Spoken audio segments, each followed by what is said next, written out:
Então, frente C, nossa aula número 1.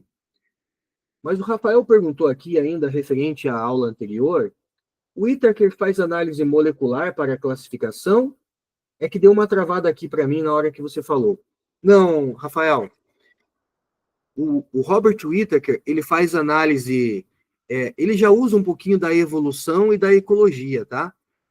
Mas, basicamente, sendo mais específico, ele vai classificar se o ser é unicelular ou multicelular, ou seja, é formado por uma célula ou por muitas células, né? Independente se tem tecido ou não ainda. Então, é uni ou é multicelular. A gente chama isso de critérios celulares ou critérios citológicos, de citologia. E ele também usa critérios nutricionais, se o organismo é autotrófico ou heterotrófico.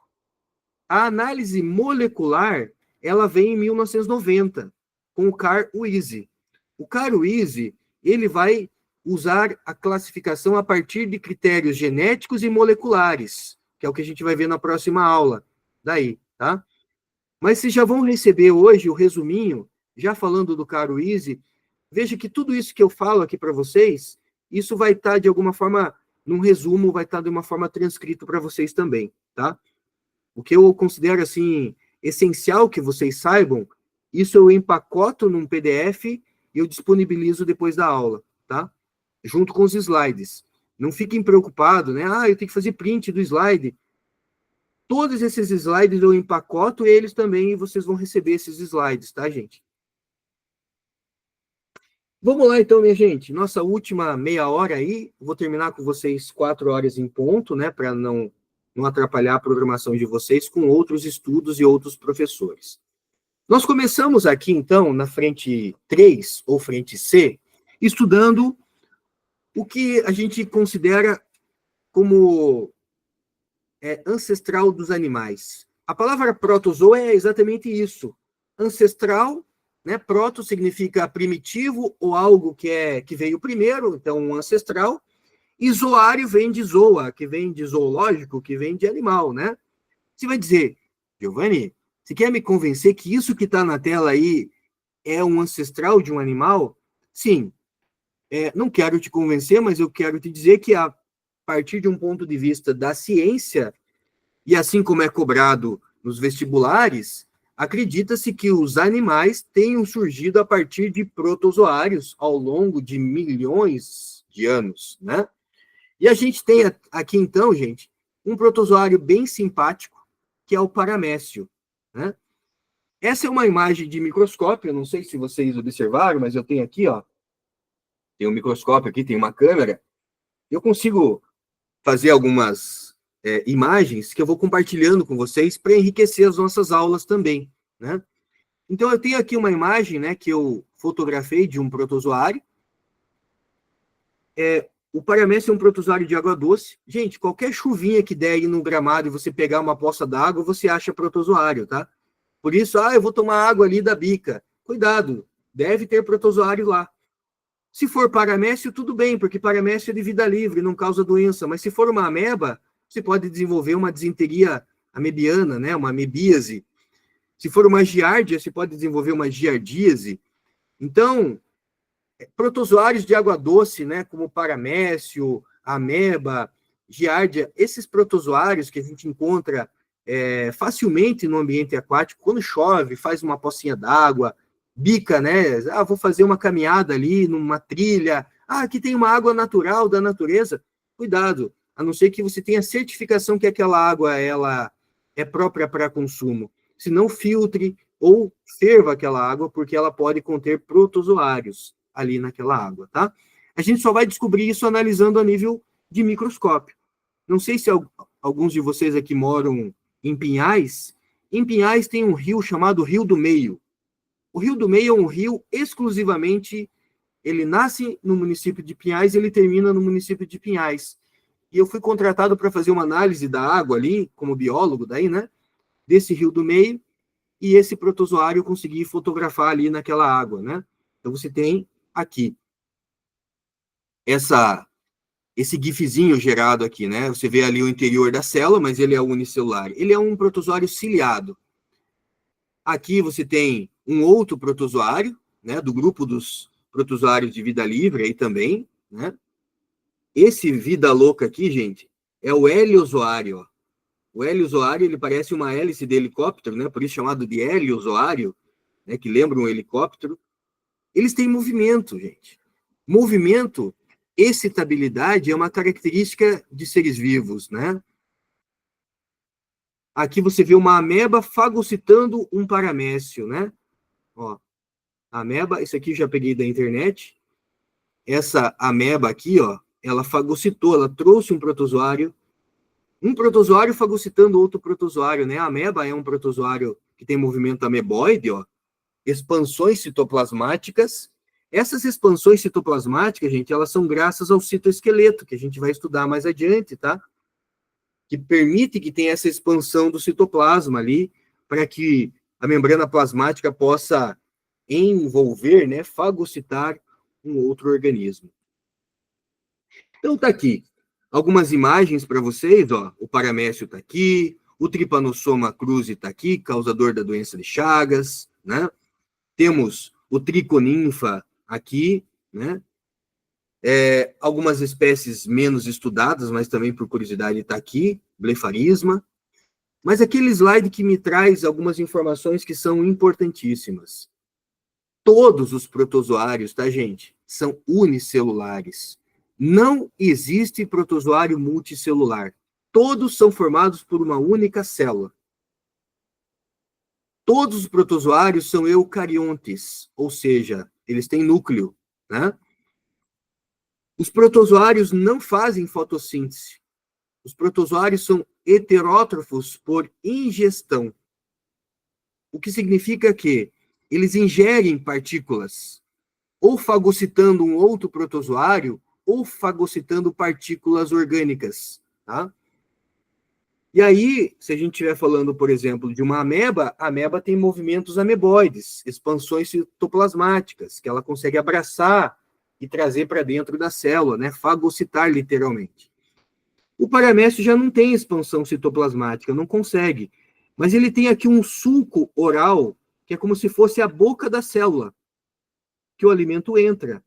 E ele tem um outro sulco, que é uma saída por onde o resto de alimento sai. Então você vai dizer, é como se uma célula tivesse boca e ânus, Giovanni? Exatamente. Eu não chamo de boca, eu não chamo de ânus. A gente vai chamar de citóstoma, de citoprócito. Citóstoma, vamos traduzir, né? Cito é célula, estoma vem de estômato, que significa boca. Então é a boca da célula. Citoestoma, citóstoma, é por onde o alimento entra. E citoprócito, o que um proctologista faz? Ah, estuda o ânus, professor. Sim, né? Um proctologista, então o que é um citoprócito? É o ânus da célula. Um buraquinho que você vai ter aqui na membrana plasmática é por onde saem os resíduos que não foram, né, utilizados, as fezes, digamos assim, né, que o protozoário vai liberar. Então, uma única célula fazendo tudo isso, eu vou dizer para vocês, então, que um protozoário, gente, ele não é um ser simples, ele é um ser altamente complexo. Isso já foi questão de prova e pega muita gente de surpresa, porque você fala, ah, não, estava lá na prova da UEPG, os protozoários são seres unicelulares altamente complexos. Muita gente vai marcar isso como falso, mas é verdadeiro, gente. Mas aí o aluno diz, professor, mas ele é unicelular. Pois então, é exatamente pelo fato dele ser unicelular e conseguir fazer tudo o que ele faz, sendo apenas uma célula, fagocitar, ingerir, metabolizar, eliminar, defecar, né? Como ele é formado só por uma célula e ele consegue fazer tudo isso que um organismo mais complexo faz, a gente considera que os protozoários, eles são altamente complexos, tá, gente? Existe protozoário de vida livre, como o paramécio, mas existe protozoário que são parasita, como é o caso do Trypanosoma cruzi, que causa doença de Chagas, né? Alguns protozoários, eles conseguem ficar no estado cístico. O que é uma forma cística, gente? É uma forma que a gente chama de, entre aspas, dormência. Entre aspas, uma hibernação. Mas, por favor, nunca use o termo hibernação, porque é errado falar em hibernação de protozoário. Mas só para você entender, é como se ele estivesse dormindo, entre aspas, mas a gente não usa a palavra dormência nem hibernação. A gente usa a palavra latência. Um protozoário em dormência é um protozoário em forma de latência, ou seja, o que ele faz? Ele baixa seu metabolismo o máximo possível em condições não favoráveis. Então, por exemplo, um protozoário que faz isso é o protozoário que causa a malária, o plasmodium. Tanto o plasmodium quanto o toxoplasma, que causa toxoplasmose, são dois protozoários que eles ficam... Quando ele não está parasitando um ser humano ou, sei lá, algum animal, ele fica nesse estado de latência, onde ele diminui seu metabolismo o máximo possível. Quer ver uma comparação bem fácil de você entender o que é esse estado de latência? Se eu pegar o controle aqui da minha televisão, que está aqui atrás de mim, né, eu posso ligar ela pelo controle. O que permite eu ligar a televisão pelo controle remoto é o fato dela estar energizada já previamente. Aquela televisão já está energizada, ou seja, ela está ligada na tomada e a gente diz que aquela televisão está no estado de stand-by. Se eu apertar o controle remoto aqui, ela liga. É isso, ela está energizada. O protozoário está energizado, ele está vivo, mas ele está no máximo possível para que ele gaste a menor energia possível até que ele encontre um parasita. Né? Até que ele encontre um hospedeiro, perdão. Né? Porque se ele é um parasita, ele depende desse hospedeiro. Então a gente chama isso de forma cística, quando um protozoário se encontra no estado de latência. Protozoários que são clássicos em estado de latência é o Plasmodium, causador da malária, e o Toxoplasma gondii, que é o causador da toxoplasmose. Tá? Como que a gente classifica protozoário? Galera, você tem várias classificações de protozoário, mas a classificação que é mais cobrada, que aparece nos vestibulares, é de acordo com a estrutura de locomoção. Como que um protozoário se locomove? Dependendo do que ele tem de estrutura de locomoção, a gente classifica ele, tá? Primeira classificação, risópodes ou sarcodíneos. Risópodes ou sarcodíneos são protozoários que se locomovem por pseudópodes. Giovanni, o que são pseudópodes? Pseudo é falso, pode significa patas ou pés. Pseudópodes são expansões citoplasmáticas, como você viu naquela animação aqui, ó, gente. Tá aqui? Ó, tá vendo aqui, ó? Isso aqui, a membrana plasmática está indo envolvendo, isso aqui é um protozoário, um paramécio, ó. E essa célula maior aqui que está englobando todo mundo é uma ameba. Ela expandiu o seu citoplasma. Quando o paramécio detectou que ele foi fagocitado, ele ficou louco, né? Ele começou a tentar sair. Olha de novo, ó. Ela vai expandindo o citoplasma até fagocitar. Ela fagocitou ao mesmo tempo dois paramécios, ó. Quando eles percebem que eles estão presos, eles tentam fugir, mas aí já é tarde, né? Agora ela vai digerir esses protozoários. Então, veja, eles são heterotróficos por ingestão, eles ingerem, né? É uma célula ingerindo partículas. Os risópodes, eles fazem isso, né? Então, eles têm aqui os pseudópodes, que são essas expansões citoplasmáticas aqui, ó. Aqui você tem uma imagem representativa de uma ameba, né? Deixa eu voltar aqui, ó. Veja, é uma célula eucarionte, então tem núcleo, tem membrana plasmática, vacúolo digestivo, aquele paramécio que foi fagocitado, ele vira um vacúolo, né, digestivo, por conta de associação com lisossomos, forma o vacúolo digestivo, o lisossomo faz a digestão, o que não é aproveitado, ele faz a defecação, né? Então ele defeca, ele libera o resto desse material que ele não aproveita. Vacúolo contrátil ou pulsátil. Gente, o que que acontece? Aqui você tem, deixa eu pegar aqui, ver se eu consigo fazer aqui um risquinho, ó. Esse vacúolo contrátil, ele está recebendo água, tá? E esse vacúolo contrátil, conforme ele está recebendo água, conforme a água está entrando aqui nele, né? Porque ele está mais concentrado do que o meio que está menos concentrado. Então, o meio está hipotônico em relação ao protozoário que está hipertônico. Por quê? Se esse protozoário é um protozoário de água doce, quem está mais concentrado é o protozoário. Então, ele recebe água por osmose. Gente, mas como ele é uma célula, se ele começa a ganhar água, ganha, ele vai sofrer uma lise celular, ele vai explodir.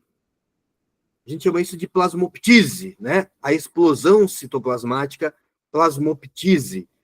Essa lise celular, essa plasmoptise, vai levar esse protozoário à morte. Então, protozoários de água doce, eles encontraram uma forma de sobreviver nesse ambiente. Conforme ele ganha água, o vacúolo contrátil pulsátil expulsa essa água, joga para fora, né? Então, isso permite que ele consiga sobreviver no ambiente de água doce. Essa é uma regulação osmótica. Olha que interessante, né? Ele ganha água por osmose, mas ele joga fora essa água porque ele tem um vacúolo que fica contraindo, pulsátil, né? Pulsando ou contraindo, por isso vacúolo contrátil pulsátil, expulsando o excesso de água para ele não sofrer a plasmoptise ou lise celular.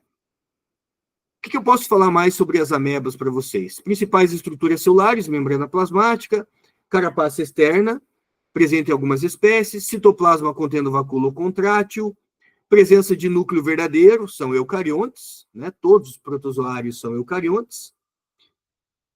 O que eu tenho que saber, Giovanni? Exemplos de sarcodíneos ou risópodes, que são protozoários que têm movimentos ameboides, são as amebas, né? Algumas amebas, gente, elas têm uma carapaça externa, formada por sílica. Aí você pode dizer, professor, então pode ser daí a origem de reservas de sílica? Sim, origem de reserva de sílica pode vir tanto de protozoário quanto de algas, que tem sílica na sua estrutura, tá? Então, o cemitério de protozoários que tem sílica, cemitério de algas que tem sílica, isso vira reserva de sílica, né? Então, você tem aqui carapaça externa formada por sílica. Você vai dizer, qual a vantagem de ter uma carapaça externa formada por sílica? Proteção, uma carapaça rígida, né? E aí ele tem os pseudópodes que ficam aqui embaixo, ó, tá? É um tipo de protozoário chamado de tecameba. É uma ameba diferentona, né? Principais representantes, amoeba proteus, não causa doença, vida livre em água doce. Entamoeba coli, é comensal do intestino humano. O que é comensal, gente? Essa entamoeba, ela vive no nosso intestino se alimentando e ela não causa doença. Então, ela é comensal, é positivo para ela e para nós é indiferente, porque ela está lá e ela não causa prejuízo para nós, né? Então, ela está ali, comensal do intestino humano, ou seja, ela vai se alimentar daquilo que não serviu para nós. Então, ela não está tirando um nutriente do nosso corpo. Ela se alimenta de algo que não serviu para nós. Então, ela não é um parasita, ela é um comensal. Comensal é positivo para um, indiferente para o outro, né? Positivo para a ameba, indiferente para nós, porque ela não está tirando um nutriente nosso, ela está pegando algo que você vai defecar, você vai eliminar, tá? Endolimax nana, não precisa decorar esse nome aqui, tá, gente? Também é comensal do intestino grosso humano. Mas de todas as amebas, essa daqui, principalmente para a galera da específica, tá? Galera da medicina aí, é um nomezinho que é bom você lembrar. Entamoeba histolítica. Porque é ela que causa uma doença chamada amebíase, ou disenteria amebiana. Ela é parasita do intestino humano.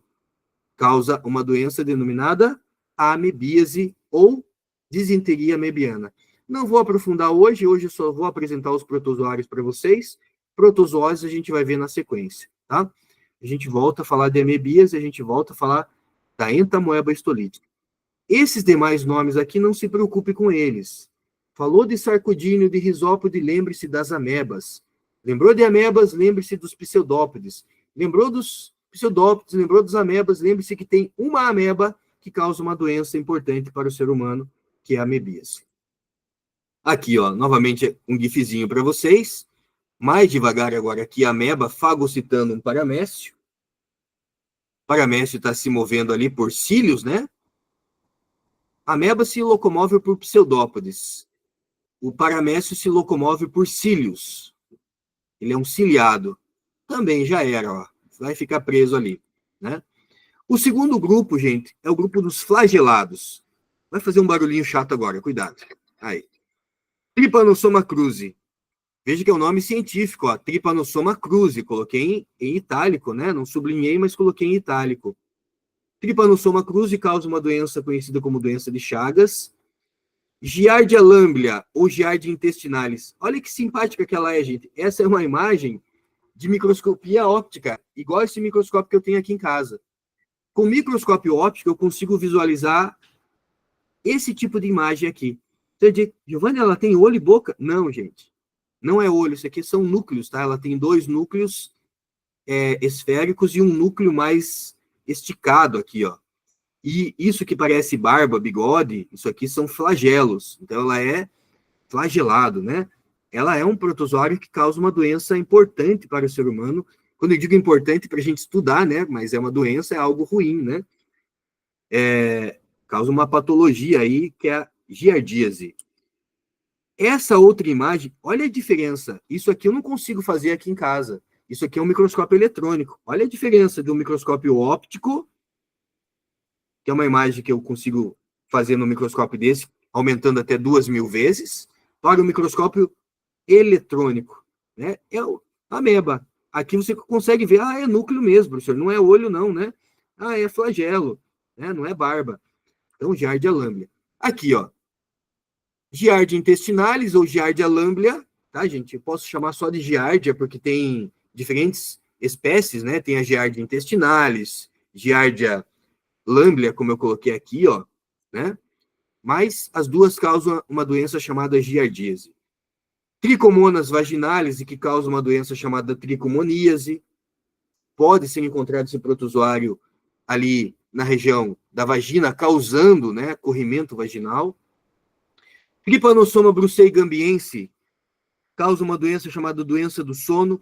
Para nossa sorte, nós não temos problema com essa doença aqui no Brasil, porque quem transmite esse Trypanosoma brucei-gambiense é uma mosca chamada mosca tsetse.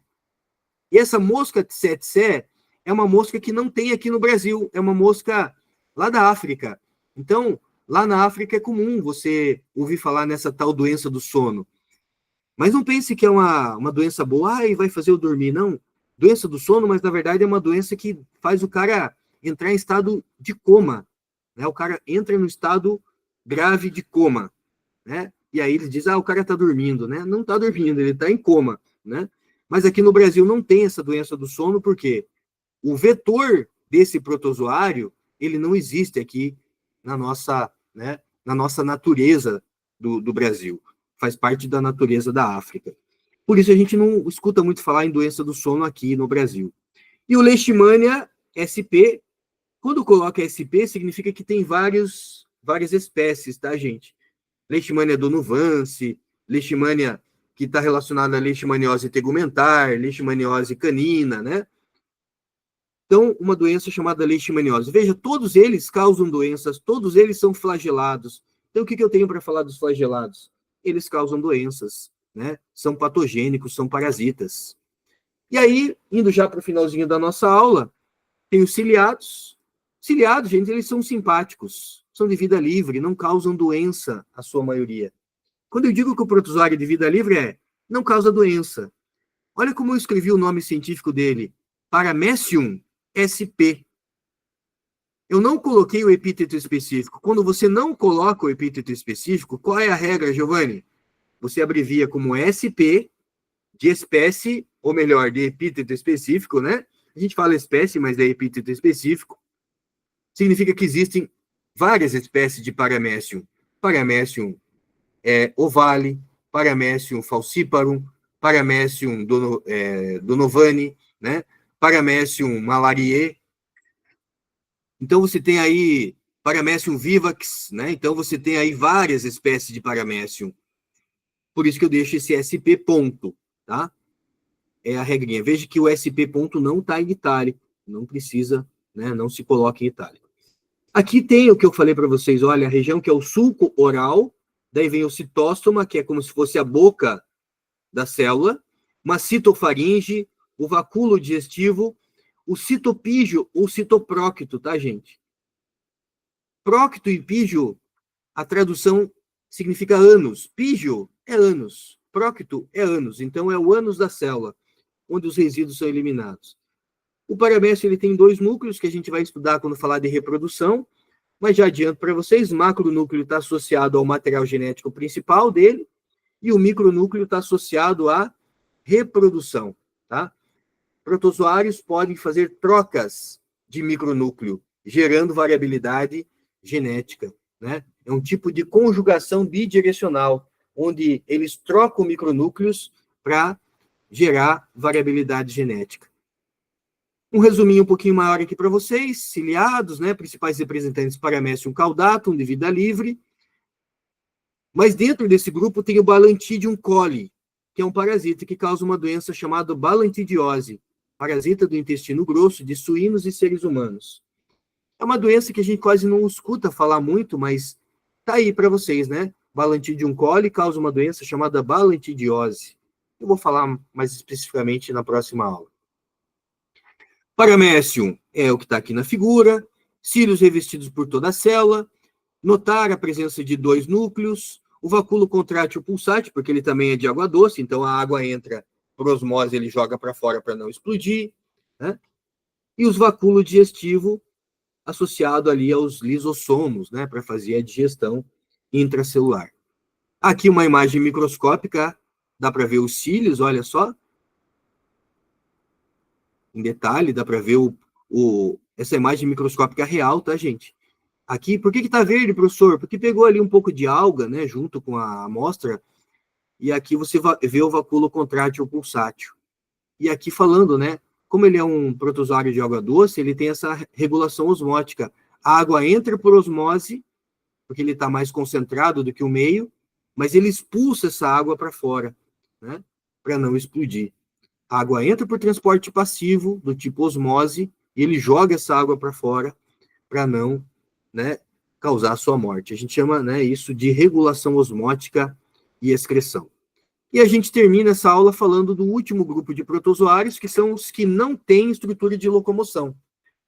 Quem não tem estrutura de locomoção faz o quê? Rasteja. São os rastejantes. Não tem cílio, não tem flagelo, não tem pseudópodes. Só temos dois grupos aqui, o Plasmodium e o Toxoplasma. Plasmodium causa malária, Toxoplasma causa toxoplasmose. Detalhe, todos eles são parasitas. Eles têm uma capacidade muito grande de entrar no estado de latência, ficar na forma cística. Então, ele está no ambiente, quando ele tem contato com uma célula humana, por exemplo, que ele consiga parasitar, ele sai desse estado de dormência, esse estado de latência. Não tem sistema locomotor, mas quem não tem sistema locomotor pode ainda, de repente, rastejar, né? Eles têm a possibilidade de se reproduzir por esporulação, tá? E aí, o último slide. Eu posso chamar, veja, esporozoários, filo apicomplexa. Por que você chama de filo apicomplexa, Giovanni? Porque eles costumam apresentar um anel apical aqui, tá, gente? Uma região mais rígida aqui, anel apical, complexo apical. Desempenha papel importante na penetração desses protozoários nas células hospedeiras. É uma região importante para reconhecimento, para que ele consiga ter a penetração dentro dos seus hospedeiros, tá? Aqui você tem uma imagem, né, ali, mais detalhado, né, complexo de Golgi, mitocôndria, né? Mas eu chamo a atenção para vocês da palavra apical, né, ou apicomplexa, por conta dessa estrutura. Questões mais específicas podem trazer isso, né, gente? Qual é a função do complexo apical dos protozoários ou dos esporozoários, né? A função é auxiliar na penetração nas células hospedeiras. Daí, algo que você não encontra fácil em livros, né, mas que a gente trabalha aí de uma forma mais específica. Beleza? Gente, eu estou finalizando aqui a aula, porque eu sei que alguns alunos já têm aula na sequência com outros professores.